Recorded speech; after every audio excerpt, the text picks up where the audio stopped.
puheenvuoro. Antti, ole hyvä. Kiitoksia.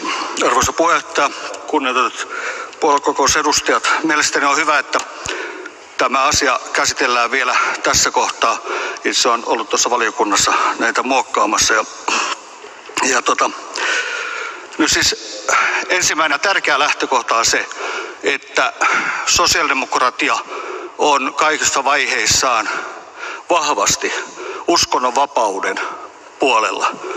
Myös me emme ota kantaa kannattajiemme elämänkatsomukseen, kun kysymys on kuoleman jälkeisestä elämästä tai siitä, että onko jotain tämä aineellisen yläpuolella, vaan se on jokaisen henkilökohtainen vakaumus. Uskonnonvapaus, uskonnottomuuden vapaus ovat tärkeitä asioita ja ymmärrän siksi nämä pyynnöt ottaa nämä pois, mutta puolustaisin tätä valiokunnan muotoilua siten, että niin kuin tässä aikaisemmin on hyvin todettu, että me emme aseta tässä kristinuskoa toisten uskontojen edelle. Me kerromme vain historiallisesti faktoista, jotka voidaan todeta yhteiskuntatieteellisellä tutkimuksella. Meillä työväenliike lähti kahdesta eri ehkä lähteestä. Anglosaksisessa maailmassa, Englannissa, lähes kaikki sosiaalidemokraatit 1800-luvulla olivat kristittyjä. He lähtivät diakonia-aatteesta. Toisaalta Saksassa lähdettiin enemmänkin yhteiskuntateorioista. Mutta me emme laita tässä kohtaa uskontoja järjestykseen, eikä se ole koskaan meidän tehtävämme. Se on jokaisen henkilökohtainen asia.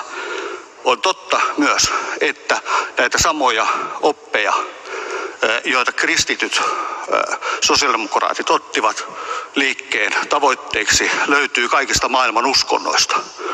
Kristuksen sanat, kaikki mitä te tahdotte ihmisten teille tekevän, tehkää te myös heille. Ne löytyvät kaikista 7 suuresta maailman uskonnosta. Ja sieltä voi ammentaa aivan yhtä hyvin sosiaalidemokraattiseen toimintaan eväitä ja siemeniä. Myös ateistille sosiaalidemokratia kuuluu aivan yhtä hyvin kuin meille luterilaisille kristityille.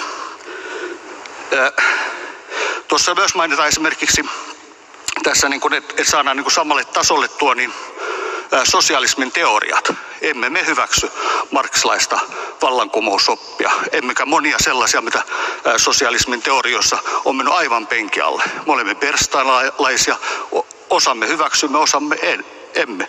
Ja Bernstein ajatteli, että kapitalismia ei pidä kokonaan kaataa, vaan sen sisältö muuttaa yhteiskunnallisilla reformeilla, ammattiyhdistystoiminnalla, lainsäädännöllä. Aika. Eli tämä on sitä samaa tasoa.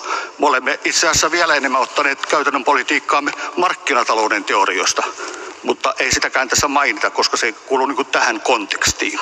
Kiitoksia. Kiitos, Antti. Sitten seuraavana puheenvuoron käyttää Jarno.